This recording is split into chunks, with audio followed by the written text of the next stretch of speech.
Hello students, in today's lab we are going to find out the total alkalinity of the provided water samples using double titration method. So let's see what are the requirements for this experiment. As apparatus we need burette, pipette, clamp, burette stand, conical flask and beakers. The chemicals required will be HCl m/10 approximately I have written because we will standardize this HCl using some standard or primary standard base. Methyl orange indicator we need, phenolphthalein indicator we need, and the water samples as many you want to find out the basicity of as many sample as you wish. The procedure for any double titration method is very simple. You simply have to use two indicators at two different stages and there will be two endpoints also. So this is called double titration method. The titration is very simple, the way you do in your lab, like any other neutral or acid based titration. So before that we must understand, because here we are going to find out the alkalinity of the water sample. So we should not confuse the alkalinity with basicity. So first we will see what is the difference between alkalinity and basicity, then we will proceed towards the procedure. After the procedure I will explain the theory or the interpretation actually. So bases are different and alkalinity is different, so we should not confuse these two terms. So here we are going to find out the alkalinity of any water sample. So water sample can be taken from any water body. The alkalinity of any water body or water sample is because of these three ions: hydroxide ions, carbonate ion and bicarbonate ion. Alright, so when it is neutralized with some acid, gives water. When this is neutralized with acid, it will give bicarbonate. Again, if acid is added here, it will be carbonic acid. So these three will be formed. So we have first, second and third. Three reactions will occur if these three ions are present in any water body and we are titrating it with against any strong acid. Alright. So for these two reactions the pH range will be towards basic, which is 8 to 10. So in this range phenolphthalein indicator will give you the end point. It means the phenolphthalein indicator will give you the corresponding end point where the concentration of OH negative and CO3 combined will be there, corresponding to the acid. But for the methyl orange, if we titrate with methyl orange can give end point for all the three ions can be treated, and methyl orange will give you end point. So now the main procedure is very simple. The most important thing is how we interpret the result, and how we must know how to calculate the concentration of various ions which are present into the water sample. So let's see. If I say P is the volume of, or let me say it, Vp is the volume of strong acid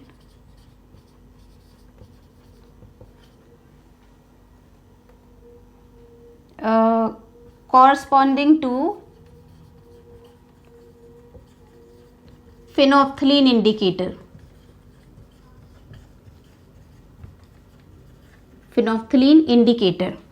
And Vm is the volume of strong acid corresponding to methyl orange indicator.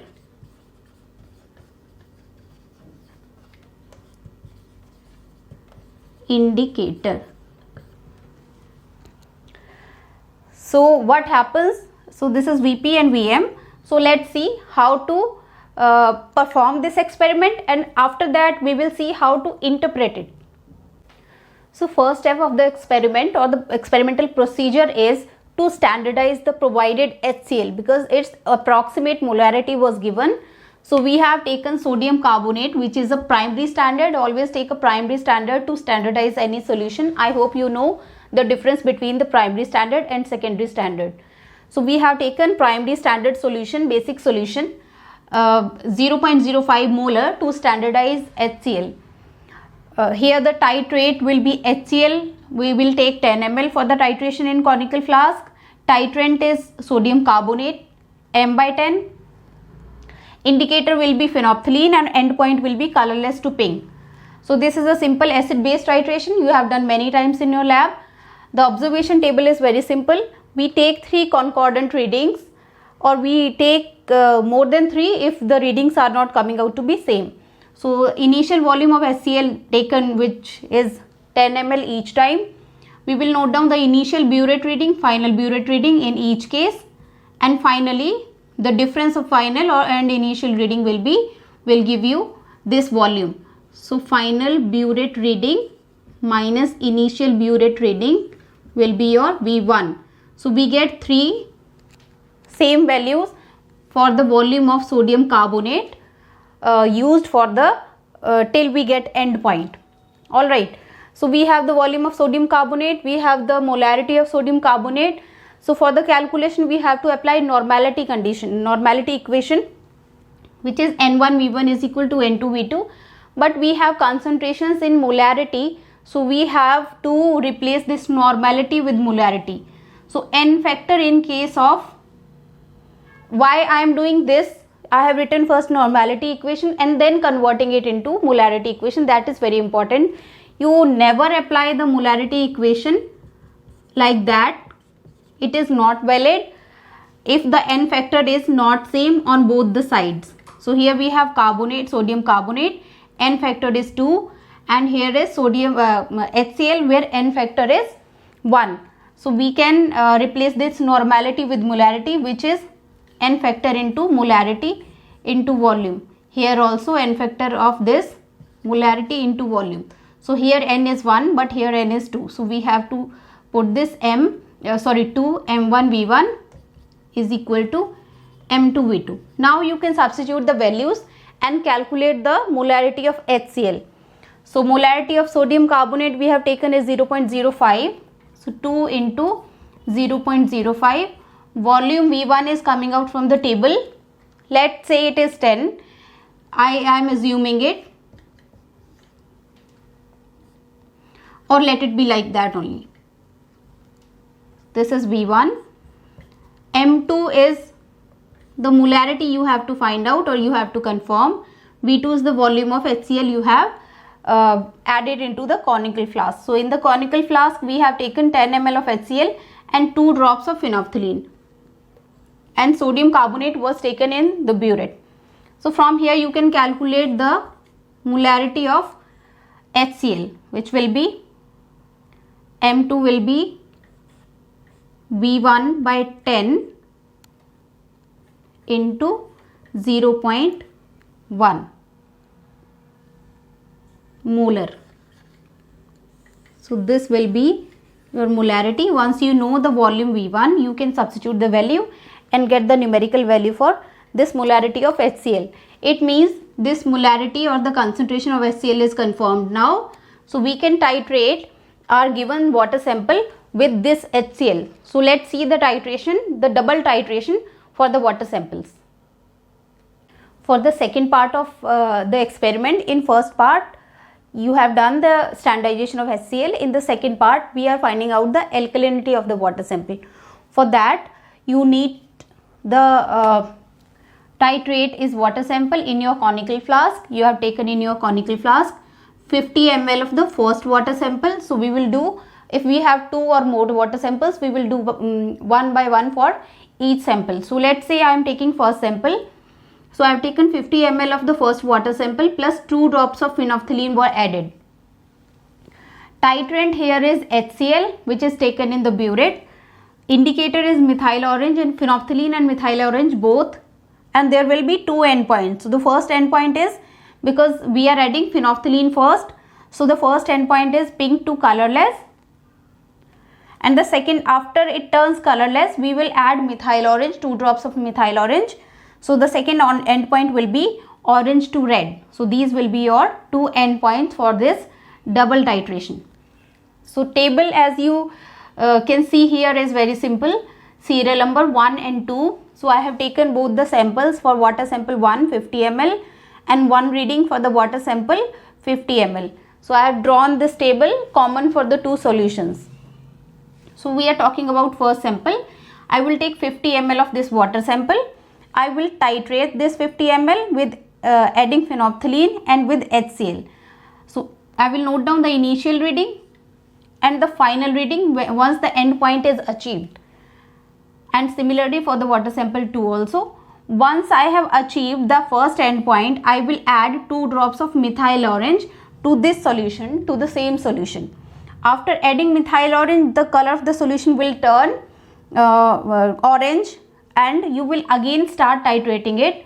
Now see here, in case of after adding the methyl orange indicator, the final reading of phenolphthalein indicator will become your initial reading here. So these two readings will be same for your burette.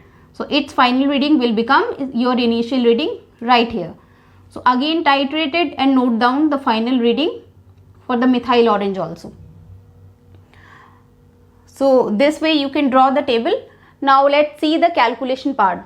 So before calculation, you must understand the endpoint is getting pink to colorless because we are adding phenolphthalein to the base. This solution is basic because of the presence of carbonate or OH negative ions. They may be present in this solution. So the color pink will appear as soon as you add the phenolphthalein indicator. Hence the endpoint is pink to colorless and not from colorless to pink. So this is very important. Now let's see the calculation part.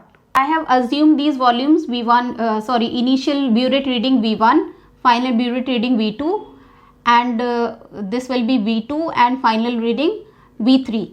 So I have assumed this for the calculation. The total alkalinity of the water sample can be calculated from this molarity equation. We have put this molarity equation because n factor is 1 both the sides. So one have to keep in mind this thing. This is very important.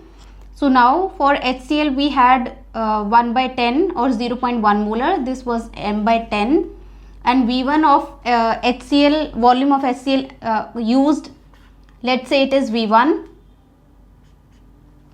This is molarity of the water sample we have to calculate, and V2 was the water sample volume which was taken. So we took 50 ml, right? So from here we will get the molarity of the water sample. This will be V1 upon 500 m molar. All right. Now we have to convert this molarity into strength. So strength we can strength is actually the alkalinity which we are trying to find out. So we can convert this alkalinity in terms of calcium carbonate. Calcium carbonate is a standard term because its molecular mass is 100 grams. So we can convert this molarity into alkalinity, so which will be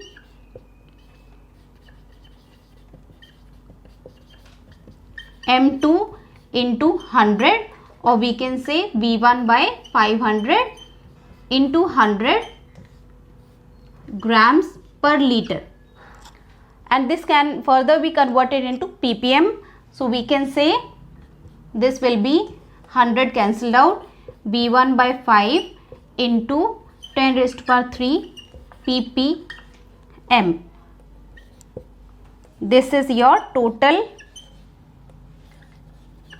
alkalinity in terms of calcium carbonate. So this you have to report in result. So this is the final thing which we have to report in result. You can further calculate the phenolphthalein alkalinity and methyl orange alkalinity separately, and we will see the interpretation of the result also. So we have from the table these volumes corresponding to phenolphthalein indicator and methyl orange indicator. Now we have already calculated the total alkalinity. Now phenolphthalein alkalinity can be taken from that volume. We can say HCl here M1 and Vp is used, and here is M2 and V2 for sample 1. We can substitute the values here. So this was 1, or I can write it like 1 by 10 Vp is equal to M2 has to be calculated, is equal to 50. M2 is Vp upon 500 molar, or we can convert it in terms of calcium carbonate, hence the strength of the ions, or we can directly say alkalinity with phenolphthalein alkalinity in terms of calcium carbonate will be this Vp upon 500 into molecular, 100 is the molecular mass of calcium carbonate. So this is grams per liter, or I can convert this grams into milligrams. So I will multiply it with 10 raised to power 3 ppm or milligrams per liter. So this will be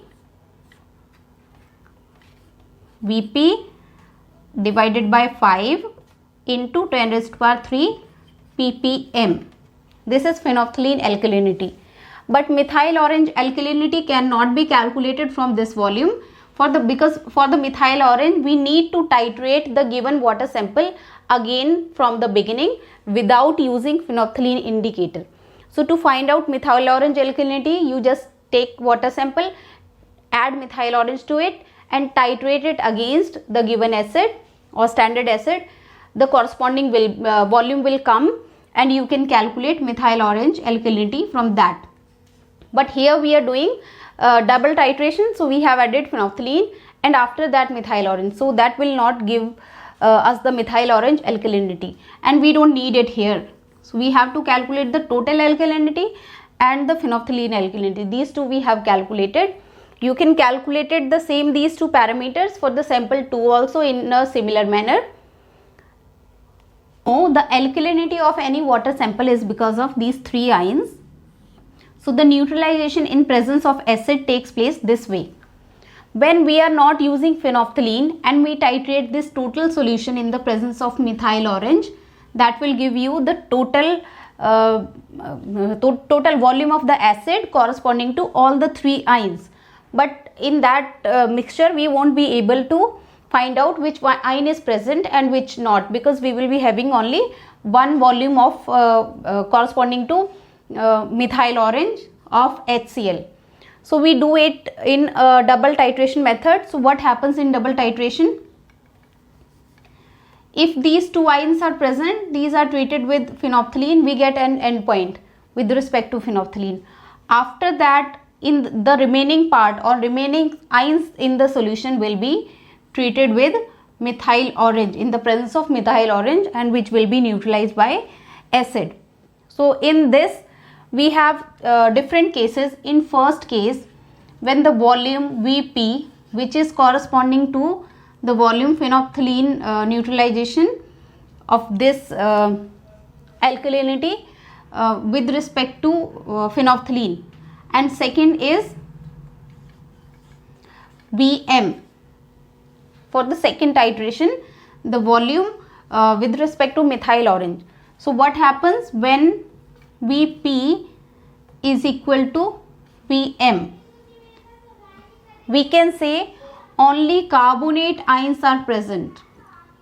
Only carbonate ions are present. Why? Because when the carbonate ions are present, in the presence of, if let's say if X is the amount of carbonate ions, so in the presence of phenolphthalein, acid will give out bicarbonate ions.